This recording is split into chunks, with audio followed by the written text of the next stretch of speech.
हरे कृष्ण। ओम अज्ञानतिमिरन्धस्य ज्ञानाञ्जनशलाकया चक्षुरुन्मिलितं येन तस्मै श्रीगुरुवे नमः। श्रीचैतन्यमनोभीष्टं स्थापितं येन भूतले स्वयं रूपकदा मह्यं ददाति स्वपदान्तिकं। वन्देऽहं श्रीगुरो श्रीयुतापदकमलं श्रीगुरून् वैष्णवांश्च श्रीरूपं साग्रजातं सहगणरघुनाथान्वितं तं सजीवं सावद्वैतं सावधूतं परिजनसहितं कृष्णचैतन्यदेवं श्रीराधाकृष्णपादान् सहगणललिता श्रीविशाखान्वितांश्च नमो विष्णुपादाय कृष्णपृष्ठाय भूतले श्रीमते भक्तिवेदान्तस्वामिनिति नामिने नमस्ते सारस्वती देवे गौरवाणी प्रचारिणे निर्विशेष शून्यवादी पाश्चादेशतारिणे जय श्री कृष्ण चैतन्य प्रभु नित्यानंद श्री अद्वैत गदाधर शिवासदि गौरभक्तवृंद हरे कृष्ण कृष्ण कृष्ण हरे हरे हरे राम राम राम हरे हरे। तो इलेक्ट्रॉनिक मीडिया के माध्यम से जितने भक्त लोग जुड़ के देख रहे हैं उन सबका हार्दिक अभिनंदन करते हैं और इस गीता क्लास के चौथे दिन में हम आप सबका हार्दिक स्वागत करते हैं।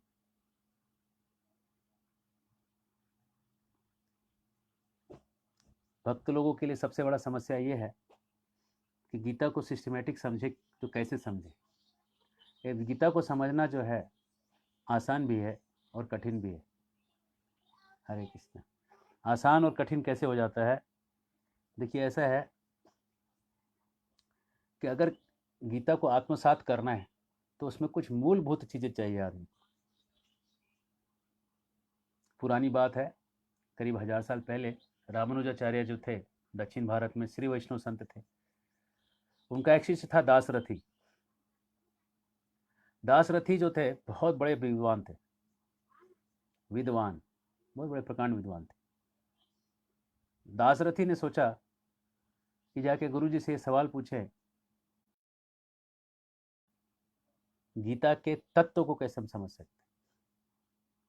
गए गुरुजी के पास पूछने के लिए, तो घूमते घूमते रामानुजाचार्य के पास जब आए और सवाल पूछा, तो उस समय क्या हुआ, रामानुजाचार्य जो थे अपने आश्रम में बैठे थे और उनके गुरु की जो पुत्री थी, अतुलाई नाम था उसका, वो अतुलाई जो थी वो आके कंप्लेन कर रही थी रामानुजाचार्य को।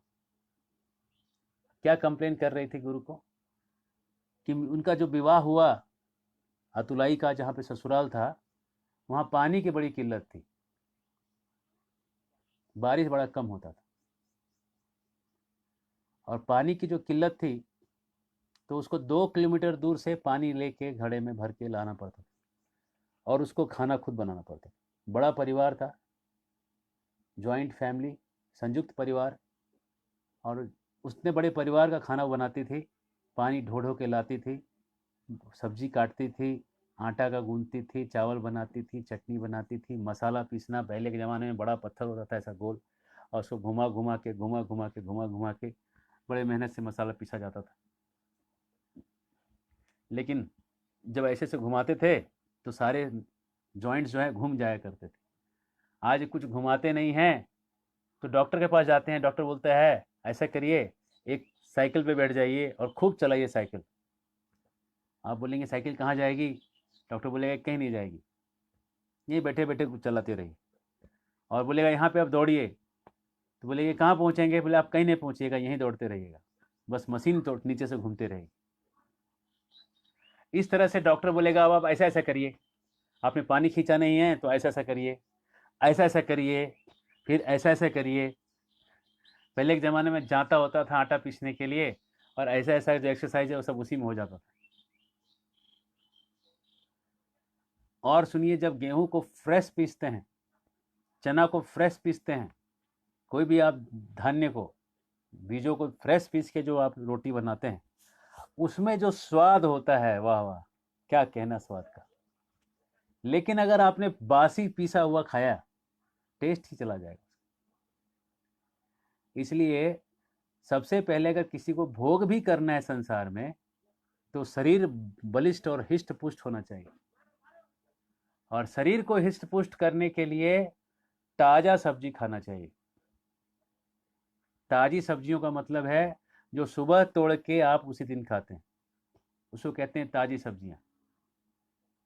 अब आप सोचेंगे कैसे होगा। प्रभुपाद जी कहते थे बड़ा आराम से हो सकता है। 1 एकड़ ज़मीन ले लो और उसमें उगा लो सारी सब्जियां, और सुबह खुद तोड़ लो और खुद उगा के खा लो। एक जांता रखो, जनाबाई का जांता, और गोल गोल घुमाओ, विठल विठल गाओ, और प्रभु सुने या नहीं सुने, परमात्मा सुनेंगे, और आप तो सुन ही रहे हैं, प्रभु भी सुनेंगे, क्यों नहीं सुनेंगे। और उस तरह से जब आप पीसेंगे तो पीसने से जो है आपका एक्सरसाइज तो हो ही गया, भाव भी आ गया, फ्रेश का फ्रेश मिल गया, और इस तरह से आपको आटा फ्रेश मिल गया। तेल जो पीसने का जो मशीन है, वो मशीन जो है तेल को गर्म कर देता है। तो जब आप तेल को एक लकड़ी के घानी में डाल के बैल से या हाथ से भी दबाओ, ऐसे हाथ से दबाने वाले भी होते थे, तो थोड़ा सा तेल निकलेगा, समझ लो 1-1.5 लीटर तेल निकल गया। 1-1.5 लीटर तेल एक परिवार के लिए 15 दिन महीना भर चल जाएगा, सादा खाना खाना है तो। और तलना है तब तो फिर ज़्यादा लगेगा। लेकिन तेल को केवल एक बार गर्म होना चाहिए, खाने के चूल्हे पे, पीसने के समय वो गर्म नहीं होना चाहिए। तो इतना सब करने के बाद ना आप स्वस्थ रहिएगा। और अगर आप खाइएगा नकली माल, एक तो पहले बासी सब्जी खा रहे हैं, कल परसों की तोड़ी हुई सब्जी कल मार्केट में आई, कल वाली सब्जी आपने आज पकाई, 3 दिन तो हो गया वो। अब आपके अंदर शक्ति कहाँ से आएगा, कैसे आप शक्ति आएगा। शक्ति आने के लिए भक्त लोग याद रखिए, प्रभुपाद जी का फॉर्मूला याद रखिए। प्रभुपाद जी का फॉर्मूला है 1 एकड़ जमीन, 1 गाय, और बोलो निताय। बस आनंद से रहिए। एक पपीते के पेड़ से 1 क्विंटल पपीता साल में आता है। अगर आप रोज 1 किलो पपीता खाते हैं परिवार में, तो 100 दिन तक आप पपीता का फल रोज खा सकते हैं, एक एक पेड़ से। ये धरती है ना, रत्न गर्भा है, इसके अंदर रत्न है, रत्न सब है। इस धरती को आप सेवा करें, ये सब आपको निकाल के देगी। लेकिन आज का जमाना हो गया आलसी, हर चीज रिमोट पे दबा के करना चाहते हैं, तो रिमोट पे दबा के असली माल नहीं आएगा। ऐप पे ऑर्डर करते हैं सब्जी को, तो ताजी सब्जी कहाँ से ऐप से आ जाएगी, है ना। तो इसलिए तीसरे अध्याय का कर्मयोग का आज के लिए रिलेवेंस ये है कि अपना सब्जी खुद उगाओ, अपना सरसों, अपने तेल, सेसमी सीड, तिल का तेल अपना खुद उगाओ, उसको पीस के तेल खुद निकालो, कर्म करो भाई, मेहनत करो, बैठ के मत खाओ, ऐप पे ऑर्डर दे के मत खाओ, कर्म योग नहीं होगा। भगवान प्रभुपा जी कहते हैं प्रभु को कैसा भोग लगाना चाहिए, खुद उगा के भक्ति भाव से, उसको भक्ति भाव से खुद बना के और खुद उसको भोग दिखाना चाहिए, तब कृष्ण जो है जरूर खाएंगे। कृष्ण जरूर खाएंगे अगर आपने भक्ति भाव से उगा के भक्ति भाव से खिलाया, प्रभुपा जी कहते हैं। तो जिनको सुविधा नहीं है चलो वो खा रहे हैं, लेकिन मुझे ऐसा नहीं लगता कि कोई ऐसा व्यक्ति है जो शहर में अच्छे पद पे हो और उसको 1 एकड़ जमीन ना हो। जमीन रहता है वो खाली परती पड़ा रहता है, वो परती जमीन पड़ा रहता है, वो जमीन बेकार में कोई यूज नहीं होता। और लोग जो हैं नकली खा खा के अपनी उम्र को खत्म कर देते हैं, जिंदगी ही नकली हो जाती है। किसी से भी आप पूछ लीजिए आपके दादाजी कितने साल जिंदा थे, बोलेंगे 90-95 साल। दादाजी कितना उठाते थे, तो 100 किलो का बोरा जो है एक एक हाथ से उठा देते थे। फिर पूछेंगे पिताजी कितने साल थे, तो बोले पिताजी 70-75। और कितने साल के हैं और कितना उठाते हैं, तो बोलेंगे वो उठाते थे 100 किलो का बोरा 2 हाथों से। उसके बाद बोलेंगे अच्छा आप कितना उठाते हैं। अगर हम लोग से पूछा जाए हमारे जनरेशन में, तो लोग बोलेंगे 50 किलो का बोरा 2 हाथ से उठाएंगे। और अब आगे का जो जनरेशन आ रहे हैं उनको पूछा जाए कि आप कितना उठाएंगे, बोले 25 किलो का बोरा उठाएंगे, और वो भी वो साइड से बोलेंगे पकड़ो, उधर से पकड़ो, फिर इधर बोलेंगे इधर से पकड़ो, दोनों साइड से पकड़ो बोलते हैं। ताकत घट गई, क्योंकि असली खाना नहीं है। असली खाएंगे तो ही भोग कर पाएंगे, भोग करने के लिए भी शरीर में निरोग होना जरूरी है। तो कृष्ण का फार्मूला आपको अध्यात्म तो करा ही रहा है, आपको भौतिक भोग के लिए भी वही फार्मूला लगेगा, दूसरे फार्मूले से आप भोग भी नहीं कर सकते। इसलिए पहले जमाने के जो असुर लोग होते थे, वो लोग भी वेदों को पढ़ते थे, क्योंकि पता था वेदों में जो भोग करने के तरीके हैं वो दुनिया वालों से काफ़ी अच्छे हैं। भगवान कह रहे हैं तीसरे अध्याय में कि बैठ के मत रहो, कर्म करो, और कर्म करके उसको कृष्ण से जोड़ो, कर्म योग करो। और इससे जो आपको रोकेगा वो है आपके अंदर का काम और क्रोध। जब आप ऐसा करना चाहोगे तो आपके अंदर की कमजोरी आपको करने नहीं देगी। तो उससे अपने आप को ऊपर उठाओ। कैसे? बुद्धि योग के द्वारा। कैसे उठाओगे? ज्ञान लो। अब चौथा अध्याय अब चालू होता है, ज्ञान की बात कर रहे हैं। ज्ञान कैसे मिलेगा? तो पहले कहते हैं इमं भगवते योग प्रोक्तवान अहम अद्वयम।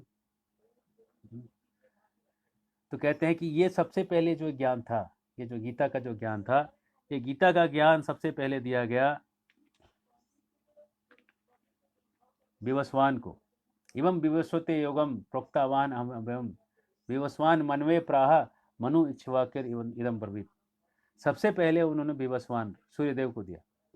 कृष्ण ने ये ज्ञान पहले भी सूर्य को दिया था, और सूर्य ने ये ज्ञान जो है धीरे धीरे नीचे आके जो है विवस्वान, मनु से इक्ष्वाकु, इस तरह से नीचे नीचे नीचे नीचे ये ज्ञान आया। और जब नीचे आया तो ये राजा ऋषि थे, एक के बाद एक ज्ञान देते हुए परंपरा नीचे आई थी। लेकिन समय में ये परंपरा टूट गई, ज्ञान की ये परंपरा टूट गई। ऐसा ज्ञान था लेकिन ज्ञान की परंपरा तोड़ दी गई। दुनिया में ऐसा चीज है, कोई भी अच्छी चीज को बनाए रखने के लिए मेहनत करना पड़ता है। खराब चीज को मेहनत की जरूरत नहीं, अपने आप होती है। अगर आपको 10 एप्पल में से एक सड़ा एप्पल नहीं निकालेंगे तो सब एप्पल सड़ जाएंगे। लेकिन एप्पल को सड़ाना है तो 10 एप्पल को अच्छे छोड़ दीजिए, ऐसे भी सड़ जाएगा। खराब होना जो है, इंट्रोपी इज अ लॉ, खराब होना अपने आप होता है। अच्छे रखने के लिए मेहनत लगती है। तो अगर हमको अच्छा करना है कुछ संसार में तो हमको मेहनत से उसको निकालना पड़ेगा। तो भगवान कहते हैं गीता में चौथे अध्याय में कि ये जो ज्ञान है, ये ज्ञान टूट गया अर्जुन, ये ज्ञान मैं तुमको फिर से आज दूंगा। तो सवाल उठता है कि अरे सूर्यदेव तो पहले आए, आप बाद में पैदा हुए, आपने उनको ज्ञान कैसे दे दिया? अब ये समझने की बात है। ये जैसे है मेरा हाथ, हाथ जब मेरा है तो मैं अपने हाथ से अलग हूं। समझिए इस बात को, मैं अपने हाथ से अलग हूं। मेरा हाथ, मेरा सर, मेरा पैर, मेरा सर दुखता है, हम ये नहीं बोलते मैं सर दुखता है, मेरा सर दर्द कर रहा है, मैं सर दर्द नहीं करता। तो जब मेरा है, ये शरीर ही मेरा है, मैं शरीर से अलग हूं, मैं शरीर नहीं आत्मा हूं। और भगवान कहते हैं अपने आप को आत्मा समझना ये ज्ञान की तरफ की पहल शुरुआत है। तो ये एक सवाल उठता है कि ये ज्ञान जो है आपने सूर्यदेव को कैसे दिया? आप तो छोटे हैं, वो बड़े थे, आपसे पहले आए थे। तो कृष्ण कहते हैं बहुनी में व्यतीतानी जन्मानी तो च अर्जुना माम तु वेद सर्वानी। तुम और हम दोनों बहुत सारे जन्म जी चुके हैं, मुझे सारे जन्मों का याद है, लेकिन तुम्हें याद नहीं, क्योंकि तुम्हारे ऊपर एक शरीर है जो बदलता है। भगवान के शरीर में और हमारे शरीर में एक फर्क है। हमारा शरीर जो है, हम जब बचपन में जो हमारा शरीर होता है उसका वजन समझ लीजिए जो है 3 किलो। जब हम पैदा हुए जग हंसे हम रोए, ऐसी करनी कर चलो, हाँ ऐसी करनी कर चलो, हम हंसे जग रोए। जब हम पैदा होते हैं ना 3 किलो के, तो हम रोते हैं, दुनिया हंसती है, दुनिया हंसती है। लेकिन जब हम मरते हैं तो दुनिया रोती है और हम भी रोते हैं। तो ऐसे जाने के समय आदमी का ऐसा होना चाहिए कि आदमी हंसे, दुनिया तो रोएगी ही, लेकिन कम से कम हमें तो हंसना चाहिए कि हमने जो करना था हमने संसार में कर लिया, प्राप्त किया। तो भगवान कहते हैं ये जो ज्ञान है कि तुम शरीर नहीं हो, तुम आत्मा हो, और शरीर बदलता है, आत्मा नहीं बदलता है। जैसे देखिए बच्चे का 3 किलो का शरीर हम कह रहे थे, और 3 किलो का, अभी आपका शरीर है 60 किलो का। तो 3 किलो के अंदर जितना पानी था, अब तो नया ज़्यादा पानी हो गया, ज़्यादा चूना हो गया, अंदर जो जो था सब ज़्यादा हो गया। वो और ये तो एक समान है नहीं, वो अलग शरीर था, उसके जो घटक थे निकल भी गए, ये नए घटक जुड़ गए। तो क्या है कि हम कहते हैं कि हम वही हैं आज भी। जब हम घर जाते हैं तो माँ क्या कहती है, तू मेरा वही बेटा है, तू कभी मेरे लिए बड़ा नहीं बनेगा। क्यों कहती है? शरीर तो बड़ा हो गया। क्योंकि आत्मा वही है, आत्मा वही उसमें से और इसमें से निकल के आ रही है, आत्मा नहीं बदल रही है। समझ लीजिए कि मैं ऐसे ऐसे देख रहा हूँ तो मुझे सब दिखाई पड़ रहा है। समझ लीजिए एक मुर्दे को ऐसा हम पकड़ लें, जब मेडिकल कॉलेज में पढ़ते हैं तो फॉरेंसिक साइंस में मुर्दों का एक डिपार्टमेंट होता है, तो उसमें अगर आप चले जाएंगे तो कुछ मुर्दे आपको खड़े दिखाई पड़ेंगे। एक बार मैं चला गया पढ़ने के लिए, तो देखा अंदर अंदर गया तो देखा एक आदमी सारे कपड़े उतार के खड़ा है। थोड़ा आगे देखा तो दूसरा आदमी भी वैसा ही खड़ा है। 3-4 लोग कपड़े उतार के खड़े थे। मैंने देखा, बाप रे, क्या हो गया, कलयुग अंत आ गया क्या? मैं बोला सब कपड़े उतार के क्यों खड़े? स्त्री पुरुष सब कपड़े उतार के खड़े, कुछ लेटे हैं। तो पता चला कि ये सब जिंदा नहीं, ये सब मुर्दा है, कोई इसमें जिंदा नहीं, ये कैडेवर्स हैं, मृत शरीर है। तो समझ लो एक मुर्दे को मैंने पकड़ लिया और पकड़ के उसकी आंखें खोल दी और खोल के ऐसा ऐसा घुमाया, इधर से इधर घुमाया, इधर से इधर घुमाया। तो क्या वो देखेगा?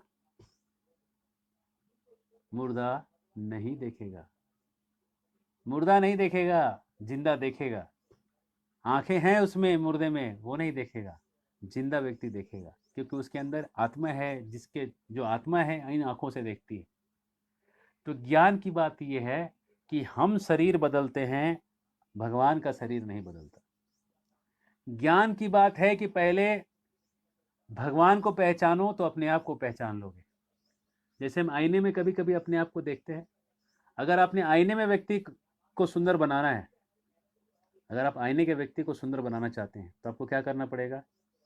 आप उसको पाउडर लगा के गोरा करना चाहते हैं तो पाउडर कहाँ लगाना पड़ेगा? अपने चेहरे पे लगाना पड़ेगा। अपने चेहरे पे लगाते ही उस आईने के अंदर वाले व्यक्ति का चेहरा गोरा हो जाएगा। जय जगन्नाथ। वैसे ही अगर हम कृष्ण को पहचान लें, प्रभु को पहचान लें, प्रभु को देख लें कि ये प्रभु ये है, तो अपने आप जो प्रतिबिंब रूप जो आत्मा है, आत्मा जो भगवान का ही अंश है, उसको भी आप अपने आप ही पहचान लोगे। तो भगवान दिखा रहे हैं कि मैं कौन हूं, सुनो, अजो सन अपि अव्यय आत्मा भूतानाम ईश्वरोपि सन। इस जगत का मालिक मैं हूं, मेरा अव्यय, मेरा व्यय नहीं होता। मेरा शरीर तुम्हारे शरीर से अलग है अर्जुन, बात समझो। तुम हर बार शरीर बदलते हो, लेकिन मैं शरीर नहीं बदलता। कभी राम बन के, कभी श्याम बन के चले आना, प्रभु जी चले आना, सीता को साथ ले आना, धनुष बाण लेके चले आना, प्रभु जी चले आना, मुरली हाथ लेके, राधा साथ लेके चले आना, प्रभु जी चले आना। प्रभु अलग अलग रूप ले रहे हैं, लेकिन वो व्यक्ति एक हैं, उनमें कोई व्यय नहीं होता, कोई हानि नहीं होती। जब भगवान इस संसार में आते हैं, कृष्ण आते हैं, राम आते हैं, तो वो अभी भी वैसे ही आध्यात्मिक जगत में सेफ हैं, यह खत्म नहीं हो गए ये लोग।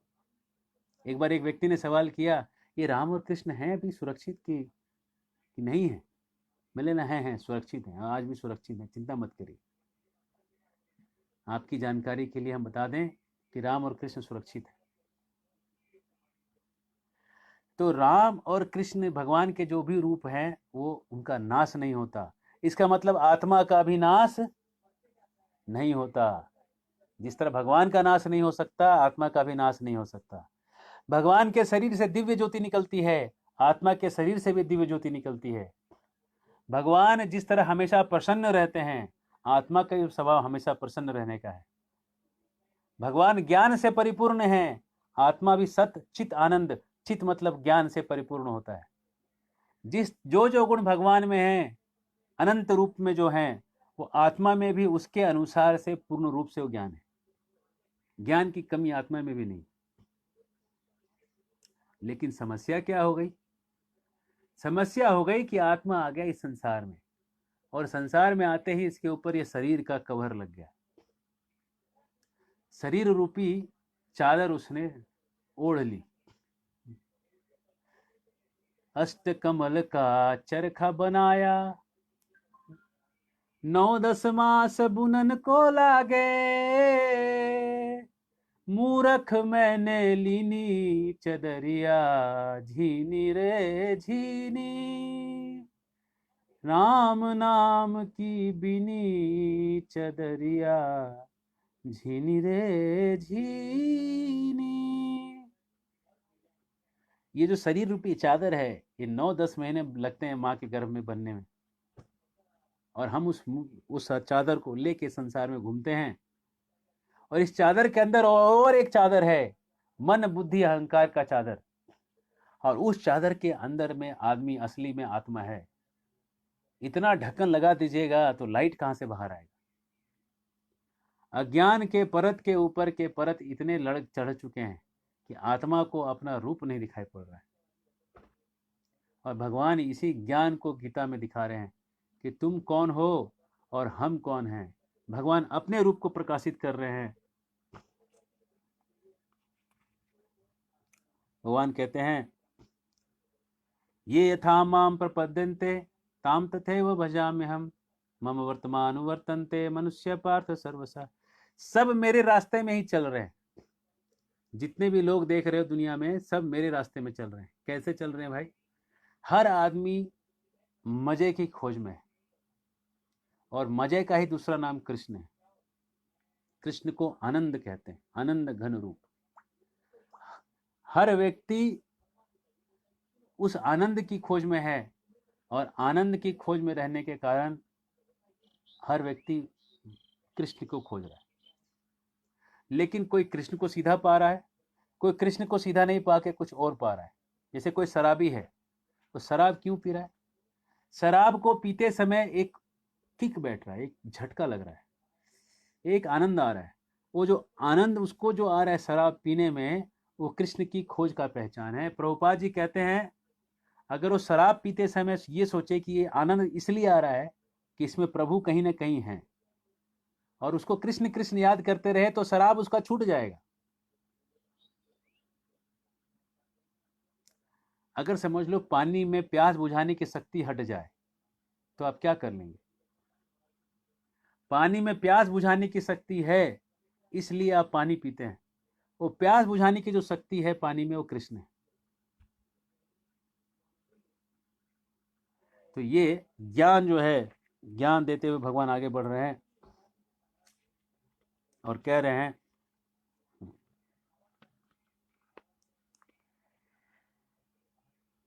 ज्ञान किसको मिलेगा? कहते हैं कैसे मिलेगा और किसको मिलेगा, इस पे चर्चा होता है। कहते हैं तद विधि परिनिपाते ना।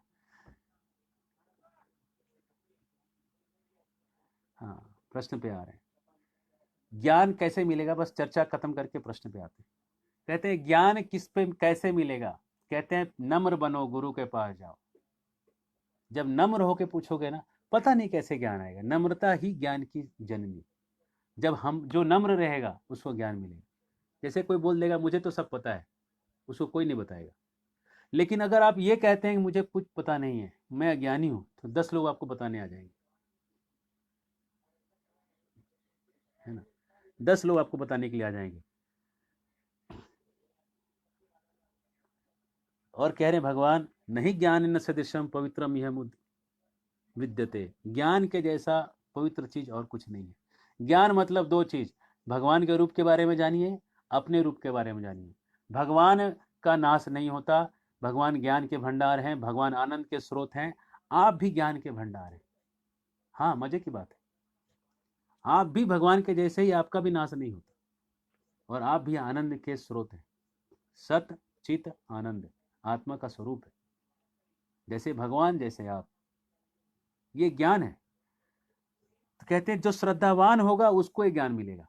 श्रद्धा चाहिए ज्ञान के लिए, व्यक्ति में पात्रता चाहिए। अगर आप ईर्ष्यालु रहेंगे, ज्ञान आपको नहीं दिया जा सकेगा। भगवान कहते हैं गीता में अर्जुन को 4वें अध्याय में कि तुमको मैं ज्ञान इसलिए दे रहा हूं कि तुम जो हो निर्मत्सर हो, मेरे से द्वेष नहीं करते।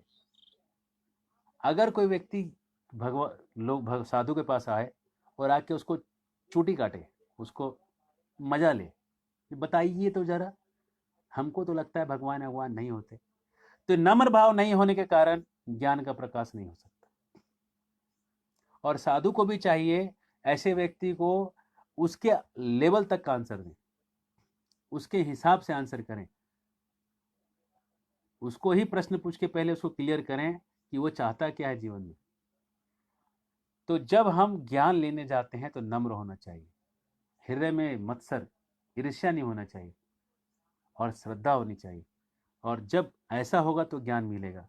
अगर कोई अश्रद्धालु है, अज्ञश्च अश्रद्धानश्च संशयात्मा विनश्यति, जो अश्रद्धालु है उसका विनाश हो जाएगा, श्रद्धा नहीं है उसका विनाश हो जाएगा।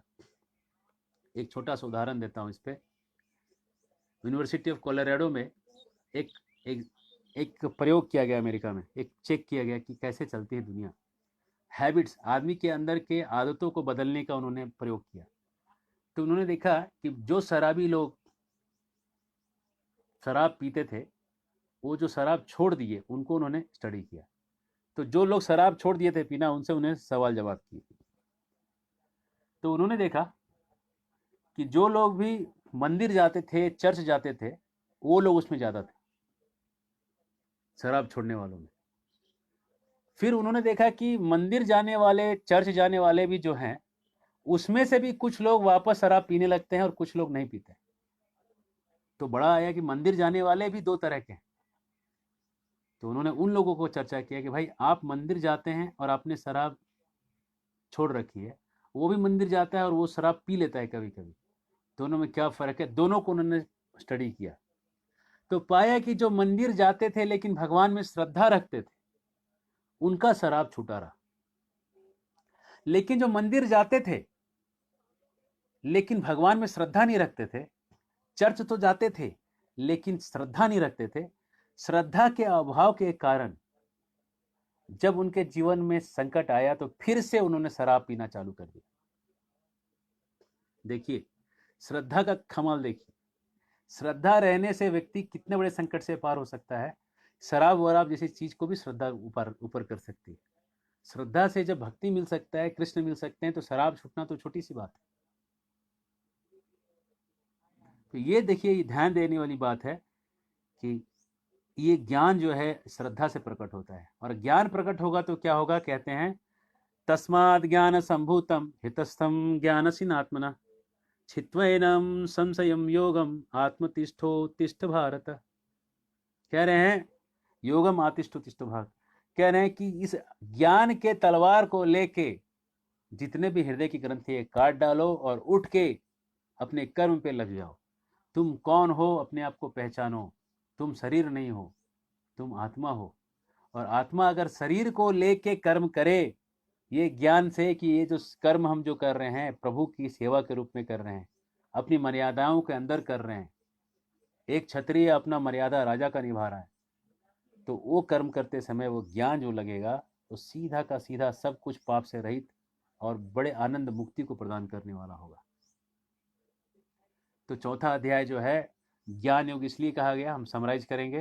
पहली बात कि भगवान ने ज्ञान पहले भी दिया था। दूसरी बात, भगवान ने इस ज्ञान को वापस अर्जुन को दिया। तीसरी बात, ज्ञान जो है वो ये है कि भगवान का स्वरूप आनंद का है, भगवान का स्वरूप घटता नहीं है, भगवान हमेशा हर जन्म में वही रहते हैं। और भगवान को जानने से फायदा होगा कि हम आत्मा को भी जान पाएंगे कि आत्मा भी तो वही है, आत्मा का भी तो वही है जो जो भगवान में है, जो जो आत्मा में है। भगवान विभु हैं, अनंत हैं, आत्मा अनु है, छोटा है, लेकिन क्वालिटी में सेम है।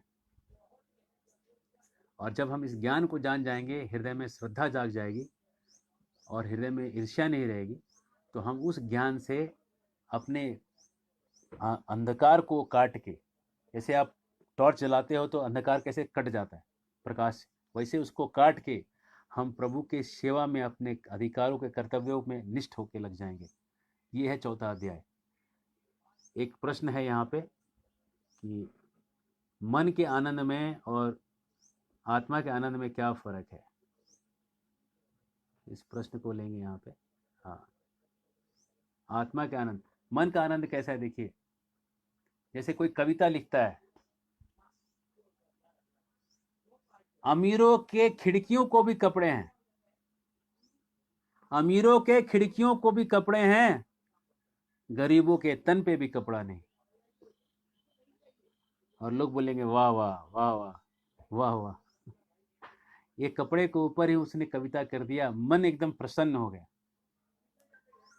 या अगर आप कोई एकदम उस्ताद, कोई एकदम बहुत एक्सपर्ट भजन गायक, उसने रागों को लगा के ऐसा बनाया, और रागों से आपका दिमाग का तार एकदम झंझना गया, ये मन के ऊपर एक खेल रहा है, ये मन का आनंद है ना। किसी की याद आ रही है आपको, ये मन में आ रहा है। आपको बचपन के स्कूल याद आ रहा है, बचपन के दोस्त याद आ रहे हैं, अपना गांव याद आ रहा है, ये सब मन में चल रहा है, ये मन का है। मन का आनंद है, लेकिन ये मन का आनंद भी सीमित है। आत्मा का आनंद जो है वो देने का आनंद है। जब आप किसी को देने सीख जाते हो, और क्या देना सीख जाते हो, किसी को सबसे बड़ा चीज देना सीख जाते हो। क्योंकि कहते हैं जन्म लाभ परः पुंसाम अन्ते नारायण स्मृति, सबसे बड़ा लाभ संसार में है आखिरी के समय में नारायण को याद करना, इससे बड़ा लाभ कुछ नहीं है। गोविंद नाम लेके तब प्राण तन से निकले,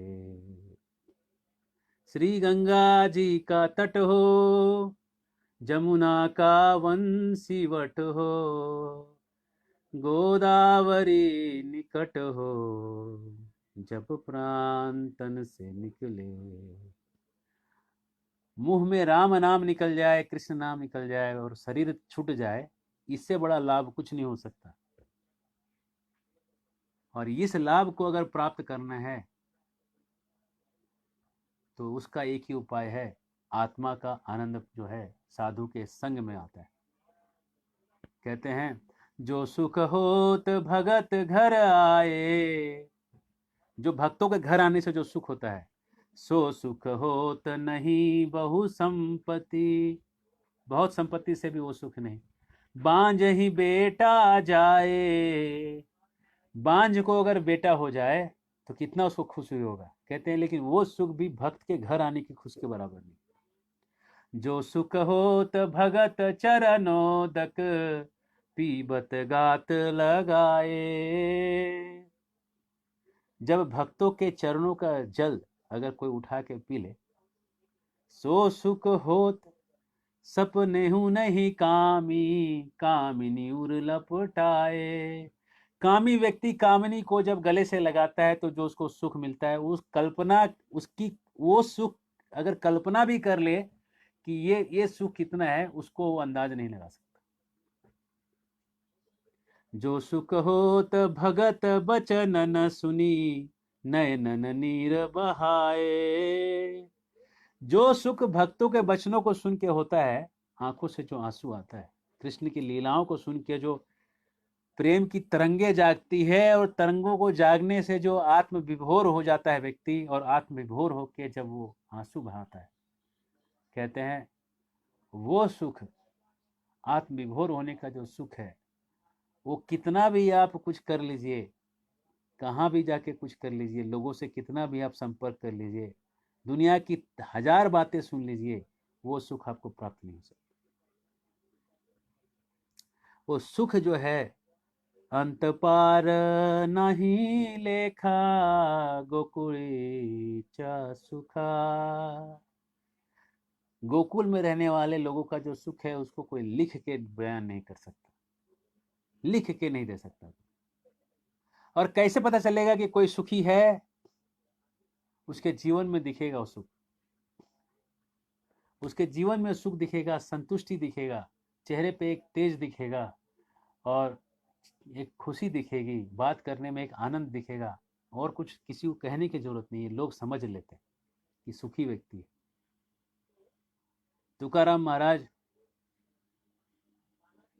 जब वो लिखते हैं अपने अभंगों को, तो उनके अभंगों को लोग चोरी कर करके लोग कॉपी करके लिख देते हैं और अपना अपना नाम लिख के प्रस्तुत कर देते हैं। महाराज तुकाराम महाराज किसी को कुछ नहीं कहते। वो अपने ही में भगवान के भजन करने में इतने तल्लीन थे कि इन ईर्ष्यालु व्यक्तियों से संबंध रखने का उनको समय ही नहीं रहता था। वो तो जाके जंगल में भजन करते थे और पेड़ों को देख के, पक्षियों को देख के कहते थे मेरे सगे संबंधी। सोयरी वन चरे पक्षी सुस्वरे आड़बीती पांडुरंग पांडुरंग पांडुरंग पांडुरंग पांडुरंग पांडुरंग।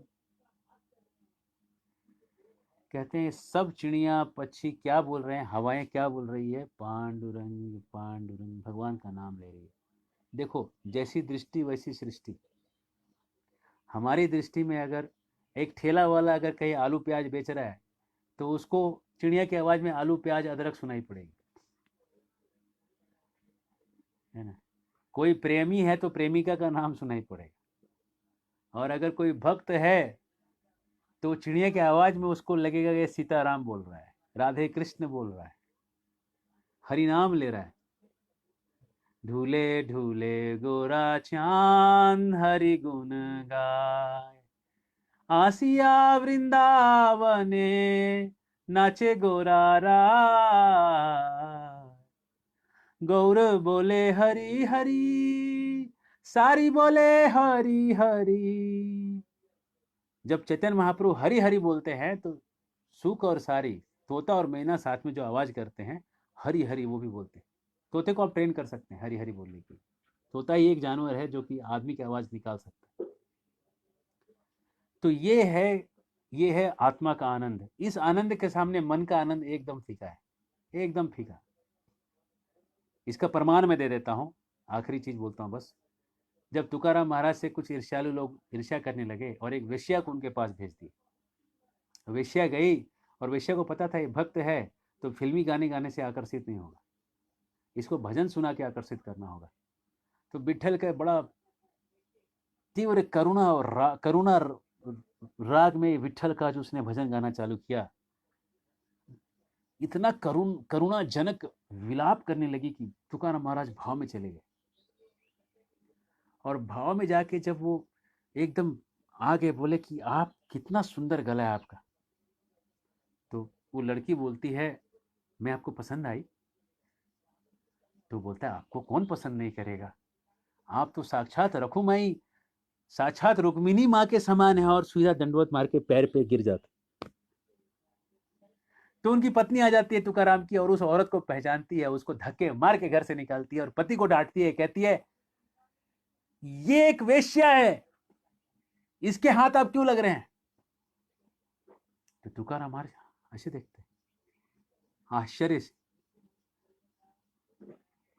क्या कहते हैं सो गौर करिएगा, कौन सी आश्चर्य से देखिए उस बात पे गौर करिएगा। तुकाराम महाराज कहते हैं आम्ही विष्णुदास हे फंदात कभी पड़त नहीं। अपने आप को उसके साथ एक करके कहते हैं अरे हम और तुम तो विष्णु के दास हैं, इस फंदे में तू कैसे गिर गई, हरि के दास होके तू कैसे इस फंदे में गिरी, ये बता। अभिमान है मुझे कि तू एक विष्णु की दास है, लेकिन विष्णु के दास होके तू ये से गंदे में कैसे गिर गई। ये सुन के उस वेश्या के हृदय में ऐसी तरंगे झिझोरने लगी, झंझावात की तरह तरंगे उठने लगी। वेश्या ने उसी दिन से वेश्यावृत्ति छोड़ डाली। तुकाराम महाराज जी के चरणों में गिर के उनको गुरु मान के और हरि नाम जपने लगी। जय जय राम कृष्ण हरि, जय जय राम कृष्ण हरि, जय जय राम कृष्ण हरि, जय जय राम कृष्ण हरि, जय जय राम कृष्ण हरि, जय जय राम कृष्ण हरि, जय जय राम कृष्ण हरि। वो हरि हरि जपने लगी और पूरे गांव में हल्ला हो गया कि तुकाराम को बिगाड़ने के लिए वेश्या गई थी। जो काम विश्वामित्र मुनि नहीं कर सके वो तुकाराम ने कर दिखाया। एक वेश्या को भक्त बना के दिखा दी। ये आत्मा का आनंद ही ऐसी चीज है कि सामने वाला ही प्रभावित हो जाता है, उसको छोड़ दे, जिसमें है उसके आगे पीछे, महाप्रभु के आगे पीछे भी ऐसे लोग प्रभावित हो जाते हैं। ये आत्मा का आनंद ही ऐसी चीज है ना। तो देखिए ये हमारे फार्म के, हमारे खेत के टमाटर हैं आप देख सकते हैं, और बहुत ऑर्गेनिक, कुछ नहीं है इसमें, गाय के गोबर डाला है बस, है ना। और बस इतना ज़्यादा फर्टाइल है, इतना मीठा है, अब मैं आपको खा के नहीं दिखा सकता, आपको जलाना नहीं चाहता मैं खा के लेकिन ये जो है, ये टमाटर देखिए, इसका रंग देखिए, इसका रूपरेखा देखिए, काफ़ी सुंदर है ना। ये देखिए, है ना। और इस तरह से अगर थोड़ी सी खेती आप करते हैं, सुबह आधा घंटा अगर आप मेहनत कर सकते हैं, तो आप 20 लोगों का जो पूरा भोजन का व्यवस्था आप कर सकते हैं, है ना। सारी सब्जी उगा सकते हैं, सारे फूल उगा सकते हैं। और ठाकुर जी की ऐसी कृपा है कि ठाकुर जी को रोज सुबह का तोड़ा हुआ फूल चढ़ता है, रात का बासी फूल नहीं चढ़ता, कल का बासी फूल नहीं चढ़ता, और सुबह का तोड़ा हुआ सब्जी जो है वही भोग में जाता है। तो हम चाहेंगे, हम इस श्रृंखला को आगे बढ़ाएंगे। कल हम अध्याय 5 पे चर्चा करेंगे। जैसे ही ज्ञान की बात भगवान करते हैं, फिर से अर्जुन में वही कन्फ्यूजन आ जाएगा। अर्जुन फिर से यही कहेंगे कि जब ज्ञान ही अच्छा है तो अच्छा है मैं सन्यासी ले लेता हूँ, लड़ाई क्यों करूँ। बार बार अर्जुन पूरा कन्फ्यूजन निकालते हैं, और कृष्ण उसको ये सिखाएंगे कि सच्चा सन्यासी कौन है। तो कल ये शुरुआत होगी, आप याद रखिए, कल का शुरुआत होगा सच्चा सन्यासी है कौन। हो सकता है कि कोई स्त्री घर में जो खाना बना रही है वो सच्चा सन्यासी हो सकती है। हो सकता है कि कोई बाबा जो बर्फ में बैठे हैं, तपस्या घनघोर कर रहे हैं, और सच्चे सन्यासी ना हो सकता है कि वो स्त्री से भी दूर हो सकता है कि धन से भी दूर हो, लेकिन फिर भी सच्चे सन्यासी ना हो, ऐसा भी हो सकता है। ये कल का विषय वस्तु है, कल अध्याय 5 लेंगे। तब तक के लिए हमें आज्ञा दें। कृष्णेर मतिरस्तु, वांछाकल्पतरुभ्यश्च कृपा सिन्धुभ्यो च पतितानां पावनेभ्यो वैष्णवेभ्यो नमो नमः। बहुत बहुत धन्यवाद। श्रील प्रभुपाद की जय।